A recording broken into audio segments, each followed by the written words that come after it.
नमस्कार, मैं हूं आशुतोष त्रिपाठी। पूरी दुनिया में भारतीय सैनिकों के शौर्य की गाथाएं सुनाई जाती हैं। जिस तरीके की बहादुरी हमारे सैनिकों में है, उससे कई जो दुश्मन देश हैं वो कांपते हैं।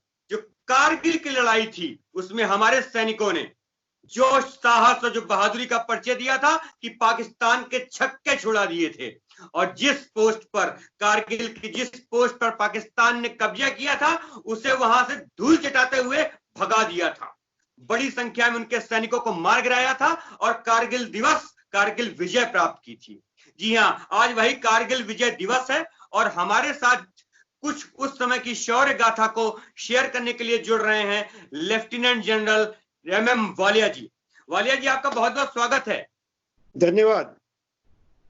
वालिया जी, जो कारगिल की लड़ाई थी उसकी शौर्य गाथाएं लोग सुनते हैं, सुनाते हैं। हमारे सैनिकों की जाबाजी और उनके साहस की कहानियां सुनाई जाती हैं।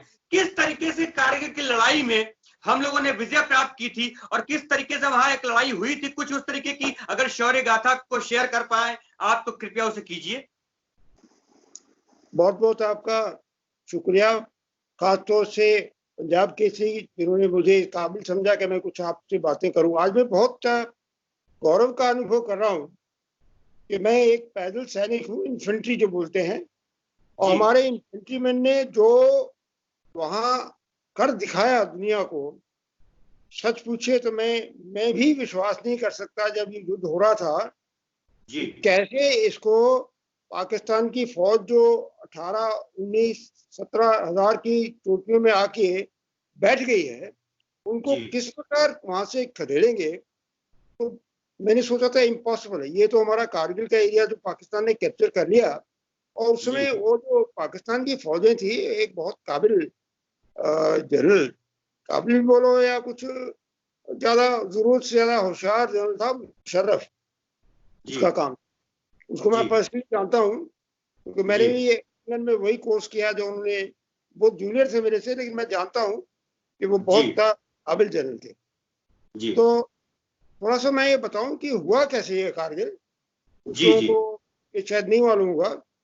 फौज में हम एक डिफेंस में, जब हम किसी भी जगह को अपने कब्जे में रखते हैं ना, डिफेंस रहती है, तो डिफेंस में दो टर्म्स का इस्तेमाल किया जाता है जी। एक बोलते हैं विंटर पोस्टर और एक बोलते हैं समर पोस्टर, क्योंकि ये बहुत ऊंचाई पे जो पोस्ट होती हैं और वहां पे ज्यादा फौज को रहना, मेंटेन करना बहुत कठिन हो जाता है और मिनिमम फोर्स पेट्रोलिंग वगैरह के लिए छोड़ के बाकी लोग सब नीचे आ जाते हैं जब गर्मी होती है। और ये सभी करते हैं, पाकिस्तान की भी यही रूटीन है, हमारा भी यही रूटीन। तो मुशर्रफ साहब ने बदमाशी ये किया, होशियारी भी किया अपनी तरफ से, उन्होंने अपने देश के लिए अच्छा काम किया। जब देखा कि हमारी फौज की मिनिमम फोर्सेज है वहां पे तो धीरे धीरे धीरे उन्होंने बॉर्डर के पास बिल्डअप करके एकदम वहां पे आके हमारी फौज को, जो जहाँ मतलब 100 आदमी होने चाहिए वहां पे 20-30 आदमी हैं, उनको कैप्चर कर लिया जी। और ये अचानक उन्होंने जो किया, तो इसका जब खबर आई बहुत तहलका मच गया हिंदुस्तान की फौज में कि ये तो बहुत गड़बड़ हुआ काम और इनको कैसे हम वापस निकालेंगे जी। लेकिन मैं आपको सच बताता हूँ, इम्पॉसिबल काम जो हमारी फौज ने किया, उसमें खास श्रेय जो मिलता है हमारी पैदल सेना का, क्योंकि पहाड़ी इलाके में, हाई एल्टीट्यूड इलाके में कुछ टैंक तो, मैकेनाइज्ड वारफेयर तो हो नहीं सकती है। तो वहाँ बिल्कुल, और मैं 1995 में मैं जो उधमपुर में पोस्टेड था as a chief of staff, मैंने विजिट किया। बहुत कठिन इलाका है जी, चढ़ाइयाँ हैं सब, कोई ग्रेजुएट वगैरह है ही नहीं है। तो उसके ऊपर जब आके जो खाली बंकर थे हमारे बने हुए, उसमें अगर आके खड़े है बाहर का आदमी, तो आप सोच सकते हैं उसको कैसे निकाला जाए। तो हमारी देश की जो सेना है, खासतौर से यंग ऑफिसर जो हैं, अभी मैं जहाँ रहता हूँ उसके आसपास बहुत सारे हमारे कर्नल साहब के बच्चों ने अपना बलिदान किया, बहादुरी दिखाई जी। कैसे उनको, और कैजुअलिटी तो हमारी बहुत हुई, लेकिन रिकैप्चर करना जो इम्पॉसिबल का काम था, मैं आपको सच बता रहा हूँ, अगर कोई फौज होती तो नहीं हो सकता था। कारगिल पाकिस्तान के हाथ में चला गया जी जी। ये पैदल सेना की गौरव गाथा तो आप सभी जानते होंगे, मेरे ख्याल में फौजी भी जानते होंगे और सिविलियन भी जानते हो। मैं ये और जो बात आपको आज समझाना ये चाहता हूँ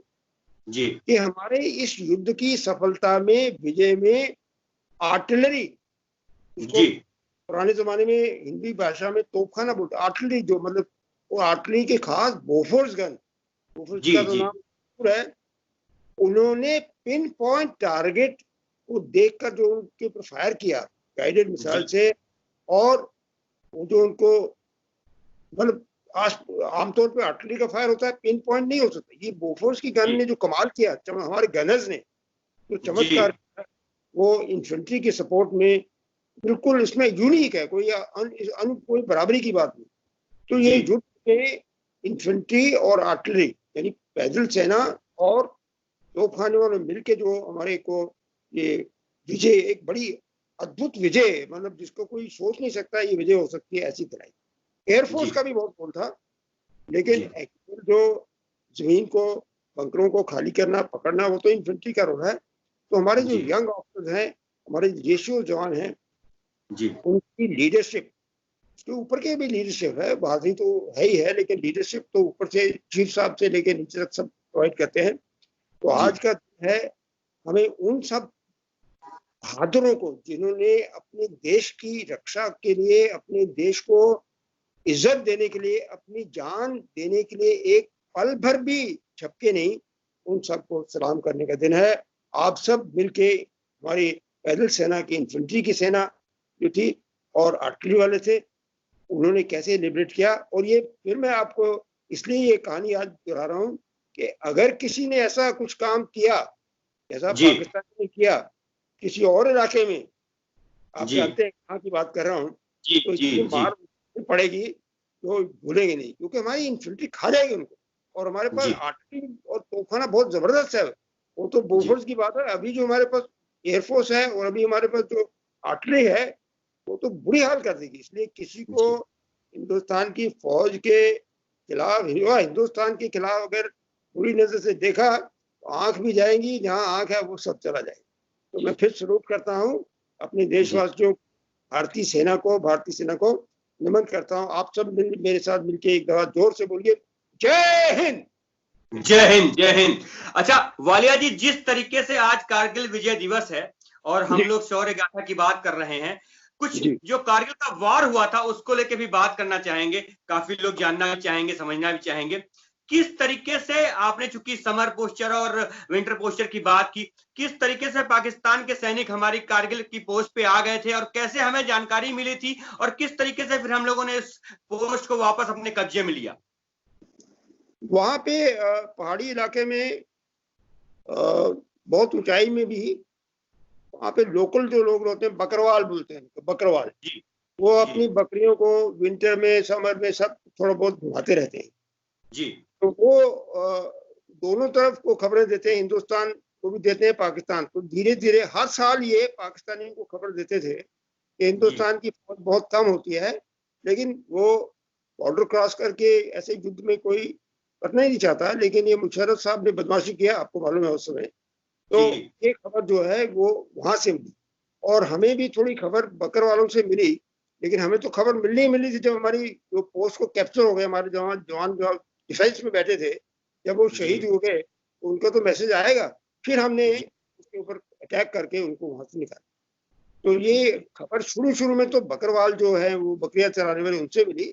बाद में जब पता चला कि पाकिस्तान की फौज आ गई है और कुछ सिग्नल कम्युनिकेशन, उस समय इतना वो ये सैटेलाइट सर्वेलेंस वगैरह का ऐसा बंदोबस्त नहीं था। फिजिकली जाके हमने देखा कि ये तो पाकिस्तानी वहां पहुंच गए, तो जो फिजिकली जो देखा तो फिजिकली उनको जमीन से निकालना पड़ा, ऐसा। वाले जी, जैसा कि बहुत काफी ऊंचाई पर है कारगिल की पोस्ट, तो जिस तरीके से वहां पर जब पाकिस्तानी सेना ने कब्जा कर लिया और उसके बाद फिर जब हम लोग ऊपर जाने लगे, हमारे सैनिक ऊपर जाने लगे, तो किस तरीके की मुश्किलात सामने आए? हाँ, पहली बात तो मैं ये आपको समझाना चाहता हूँ कि ये जो हाई अल्टीट्यूड है या बहुत ऊंचाई पे है और मतलब ढलवान बहुत ज्यादा स्टिफ मतलब चढ़ाई ज्यादा है, ये प्रॉब्लम पाकिस्तान की नहीं थी, क्योंकि पाकिस्तान तो उधर से जो आए उसी लेवल में वो आके बैठ गए आसानी से। उनको कोई दिक्कत नहीं हुई कि वो जो जगह थी वो कारगिल के जो हमारी जो मिनिमल जो फोर्स होती है, जहाँ पे हमने सर्वेलेंस के लिए कुछ आदमी छोड़े होते हैं, उनको कब्जा करने के लिए कोई दिक्कत नहीं थी। तो और एक तो स्ट्रेंथ ज्यादा ले आए और उनको कोई चढ़ाई वढ़ाई भी नहीं करना पड़ा था, तो उन्होंने आसानी से हमारी जो कम फोर्स थी, मिनिमल फोर्स, उनको पकड़ लिया। तो ये तो पाकिस्तान का एडवांटेज था। हमें डिसएडवांटेज था बिल्कुल। हम तो बैठे 9-10 हजार, जब मैं कारगिल में गया था वहाँ हेडक्वार्टर जो नीचे आ जाते हैं लोग, 9-10-11-12 हजार के ऊपर चढ़ाई थी। 12-13 हजार से आप 18-19 हजार जब चढ़ के जब जाएंगे, और प्रॉब्लम क्या मैं आपको बताता हूँ कि हाई ट्यूब में कोई भी बंकर समझते हैं ना, बंकर का मतलब ऊपर स्टील की शीट है और सामने छोटी सी छेद है जिसके अंदर वो हथियार निकाल के वो खुले में इन्फेंट्री के आदमी के पास क्या प्रोटेक्शन है? बुलेट प्रूफ जैकेट होगी, सिर में स्टील हेलमेट होगी, लेकिन बाकी शरीर तो खुला है ना। और वो चढ़ाई करके जा रहा है, रात को अटैक करेगा तब भी वो लाइट वगैरह रोशनी करके हमारे एक एक जवान को वो मारते हैं। वो चढ़ते हैं, चढ़ने में धीरे धीरे आ रहे हैं, ऊपर से मारने वाला उनको आसानी से मार सकता है। तो ये बड़ी कठिनाई होती है हाई एल्टीट्यूड के इलाके में कोई जगह कैप्चर करना। तो मैं बता रहा हूँ बहुत मुश्किल है। मुश्किल तो वर्ड तो ये इम्पॉसिबल है। तो इम्पॉसिबल करने का सिर्फ एक ही तरीका है कि चढ़ना और कैजुअलिटी को एक्सेप्ट करना और पत्थरों का कवर लेते हुए, धीरे धीरे पत्थर है, बीच में पेड़ है, उनका कवर लेते, जब वो फायर करे तो उसमें कवर ले लिया। जब फायर थोड़ा बंद हुआ तो उनके भी तो एमिनिशन थोड़ा खत्म हुआ, मौका लेके जूम फायर बंद हुआ, धीरे धीरे 6 इंच 12 इंच 2-3 फुट ऊपर धीरे धीरे उसमें जो उनके सामने आ गया उनकी कैजुअलिटी हो जाती। कैजुअलिटी हो गई, वो बेचारे तो वहां रह गए, लेकिन बाकी तो चढ़ जाएंगे ना, पीछे से और फौज आएगी। अगर आप मान लीजिए कंपनी है 120 आदमी की चढ़ी, उसमें से 20 आदमी तो चढ़ जाएंगे ऊपर, 20 में से फिर एक और कंपनी आएगी, फिर और कंपनी आएगी, ऐसे करके एट्रिशन बहुत ज्यादा होता है। लेकिन अगर आप किसी चीज को पहाड़ी इलाके में हाई एल्टीट्यूड में कैप्चर करना है और कोई तरीका नहीं है। आर्टिलरी की सपोर्ट तो है, लेकिन खाली आर्टिलरी के सपोर्ट से दुश्मन कोई भागता नहीं है। फिजिकली तो इन्फेंट्री को जो पैदल फौज है वो चढ़ना पड़ेगा, उसी की ये बहादुरी की गाथा है। लेकिन उसकी बहादुरी के साथ आर्टिलरी की सपोर्ट नहीं होगी तो इन्फेंट्री नहीं जा सकती ऊपर। एयरफोर्स की अगर प्रोवाइड नहीं हुई तो बहुत ज्यादा और कैजुअलिटी। तो ये एक होलिस्टिक जो मेन जोर के इसमें लड़ाई, ऐसे ही लड़ाई आगे भी होगी। तो हमारे पास बहुत है और ट्रेनिंग भी बहुत है, उस समय भी ऐसी कोई कमजोरी नहीं थी, तो बहुत अच्छा। लेकिन अगर इसमें इन्फेंट्री का जो हमारी पैदल चलने वाली फौज की बहादुरी नहीं होती और जान देने का डर ना होता तो कोई खुदा भी हमें ये जगह वापस नहीं दे सकता। इसको तो पाकिस्तानी भी सल्यूट करते होंगे और हमारी जो दुनिया देख रही है। अभी सारे हमारे जो बच्चे, हम समझते हैं, पढ़ते हैं कि देखो बेटा कभी लड़ाई होगी तो ऐसा ही करना पड़ेगा। जी। तो मैंने बताया पाकिस्तान ने कैसे कैप्चर कर लिया और हमें तो ऊपर जाके करना ही पड़ा। जी। अच्छा वालिया जी, जैसे कि वहां पर जो जगह है काफी ऊंचाई पे है और बहुत ठंड रहती है, जैसा कि बताया गया है। जाड़ों के दिनों में ये सारी चीजें जो होती हैं, और चूंकि जो लड़ाई चली थी वो मई से लेकर जुलाई तक के बीच में चली थी, तो ऐसे में वहां पर क्या स्थिति थी उस समय मौसम की? मौसम बहुत ठंडा है और जुलाई वो कोई इधर नोएडा और दिल्ली की थोड़ा है जुलाई, और तो हाई एल्टीट्यूड में उसमें भी बर्फ तो पड़ी ना। जहाँ पे पाकिस्तान ने पोस्ट पकड़ी है वो तो बर्फ से ढकी हुई थी उस समय भी। तो हाइट तो ना कितनी है, 17-18 हजार फुट में, तो ऊपर ठंड भी बहुत है और बर्फीला इलाका। जहाँ पे पाकिस्तानी ट्रूप्स थे जिनको कैप्चर करना था, जबरदस्त ठंडी है। ठंडी का कोई प्रॉब्लम नहीं है, ठंडी तो आप कोट पर का और ये सब पहन सकते हैं, मफलर पहन सकते हैं और गर्म कपड़े पहन सकते हैं, ठंडी की प्रॉब्लम नहीं थी। प्रॉब्लम थी हाई एल्टीट्यूड और ग्रेडियंट। जो ग्रेडियंट चढ़ाई है ना, चढ़ाई चढ़ के 2-3 हजार फुट नीचे हम बैठे हैं, उसके ऊपर जाना, वो प्रॉब्लम। ठंडी की प्रॉब्लम नहीं थी। वहां पे जैसे आपने बताया कि वहां पे हमारी तैनाती कम थी, तो तैनाती किस वजह से कम थी? मैंने बताया ना आपको, तैनाती ये कोई 1 साल की बात नहीं थी, हमेशा कई सालों से यही चल। वहां पे तैनाती की जरूरत नहीं होती, थोड़ी सी तैनाती से। अब कोई ये मत कि तैनाती क्यों, आपने भी अच्छा सवाल पूछा कि वहाँ इतनी सख्त विंटर होती है, इतनी सख्त बर्फ होती है कि पूरी की पूरी फोर्स ना तो चाहिए ना उनको मेंटेन कर सकते हैं।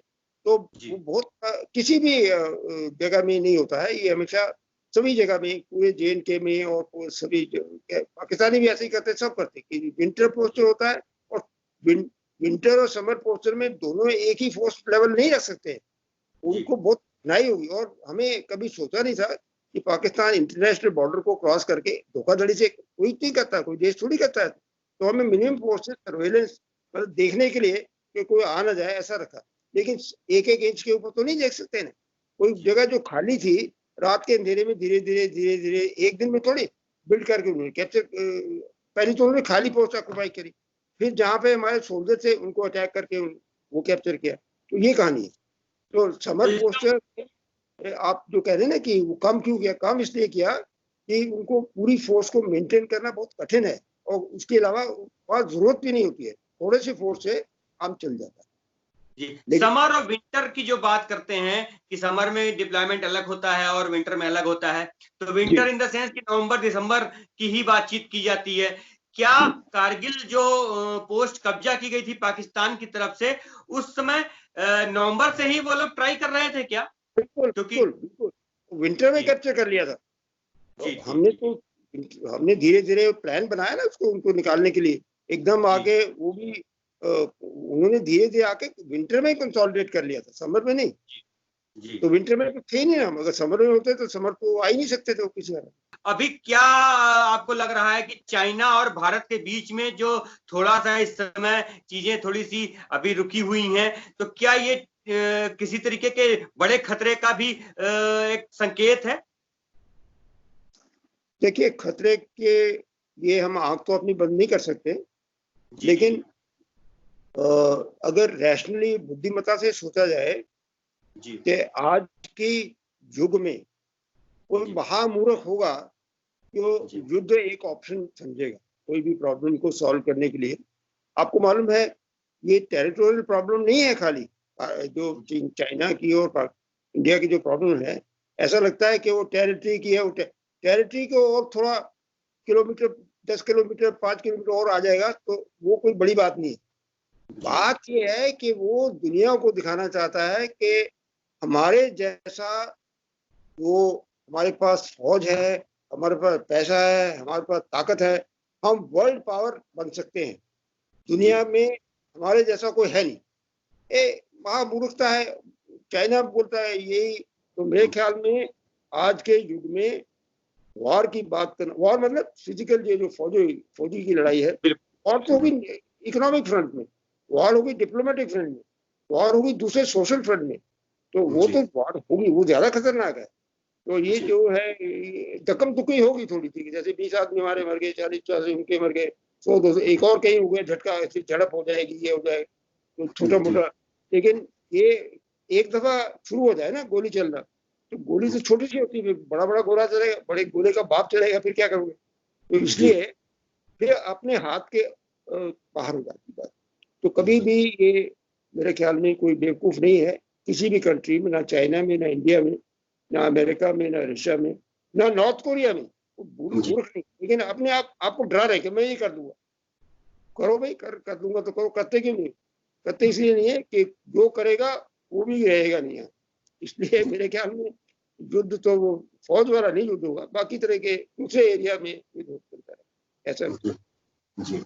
चाहे चाइना हो चाहे पाकिस्तान, जिस तरीके से हमने कारगिल में दुश्मनों को मार भगाया था और जिस तरीके से हमने विजय प्राप्त की थी और साहस का परिचय दिया था, वह देखकर पूरी दुनिया को इस बात का अंदाजा है कि हमारे अंदर कितनी ताकत है, कितनी बहादुरी है और हमारी सेना कितनी सक्षम है। इसी उम्मीद के संग हैं हम कि हमारी इस बहादुरी को देखकर कोई भी देश हमारी तरफ आंख उठाने की जरूरत नहीं करेगा। कारगिल विजय दिवस पर इसी शुभकामना और इसी उम्मीद के साथ हम आपसे विदा लेते हैं। वालिया जी नमस्कार। जय हिंद। जय हिंद। जय हिंद।